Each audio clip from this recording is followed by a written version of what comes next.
بخاری جھومتے تھے. آج کہتے ہیں کہ بخاری قرآن کے بعد سب سے بڑی کتاب ہے، اور یہ حقیقت ہے. مگر جس کی کتاب قرآن کے بعد سب سے عظیم کتاب ہو، وہ جس کے قدم چومے اس کا مقام کیا ہوگا؟ یہ شرح مسلم میں آپ کو بات ملے گی، شرح بخاری میں آپ کو بات ملے گی. تو حضرت امام احمد بن حنبل بیان فرماتے ہیں کہ جب آدم علیہ السلام 300 سال تک، اور ایک روایت میں ہے 350 سال تک توبہ کرتے رہے، توبہ قبول نہیں اللہ نے کی. حالانکہ نبی تھے، زبان پاک تھی، دل پاک تھا، روح پاک تھی، قلب پاک تھا، زبان پاک تھی، ہر چیز پاک تھی، اور ذکر بھی یہ کرتے تھے ربنا اسلمنا انفسنا وان لم تغفر لنا. اب کلام بھی اس کا، نبی بھی اس کا، زبان بھی اس کی پاک. تو پھر 350 سال تک کیا مسئلہ تھا کہ اللہ نے ان کی توبہ قبول نہیں کی؟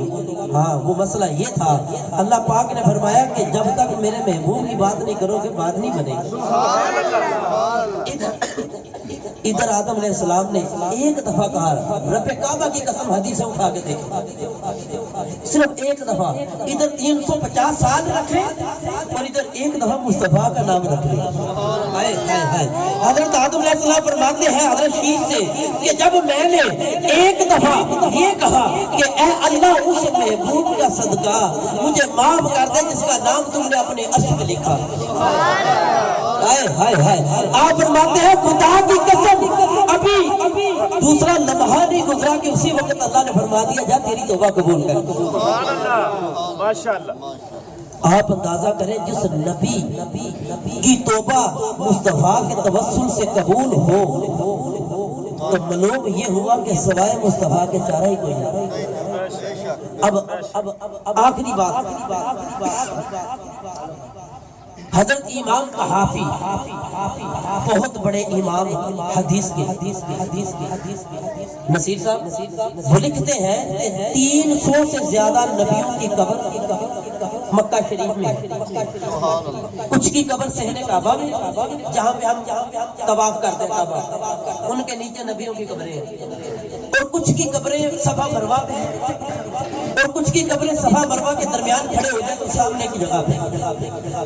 مگر کمال ہے کہ کسی کی قبر بنی نہیں، کمال ہے کہ کسی کی قبر بنی نہیں. آج یہ لوگ بڑے سنتے تھے کہ نبیوں کی وہاں پہ قبر ہے، آج ان کو بھی یہ بات سمجھ آئے گی کہ ان کی قبر کیوں نہیں بنائی گئی. امام قحافی لکھتے ہیں کہ جب انبیاء وہاں پہ آتے تھے دور دور سے سفر کر کے تو لوگوں سے کہتے تھے کہ ہماری قبر یہاں پہ بنانا صفا مروہ. کچھ نے کہا ہماری قبر صحن کعبہ میں بنانا، کچھ نے کہا کہ ہماری قبر ادھر بنانا کعبے کے قریب. لوگوں نے پوچھا کہ بھائی تم نبی ہو کر یہ کیوں کہتے ہو کہ ہماری قبر یہاں پہ بنانا؟ تم نبی ہو، تم تو یہ کہو کہ اللہ کی عبادت کرنا، بتوں کی عبادت نہ کرنا، شرک سے بچنا، اللہ کا ذکر کرنا، اللہ کی عبادت کرنا، اپنے آپ کو برائی سے بچانا. آپ یہ کہہ رہے ہیں کہ ہماری قبر یہاں پہ بنانا، ہماری قبر یہاں پہ بنانا. سمجھ نہیں آئی. انہوں نے فرمایا سمجھ میں ہم بتا دیتے ہیں. انہوں نے کہا ہمیں پتہ چلا ہے اللہ سے وحی کے ذریعے کہ میرا محبوب جو آخری ہوگا نا، جس کی خاطر نبی تجھے بھیجا ہے،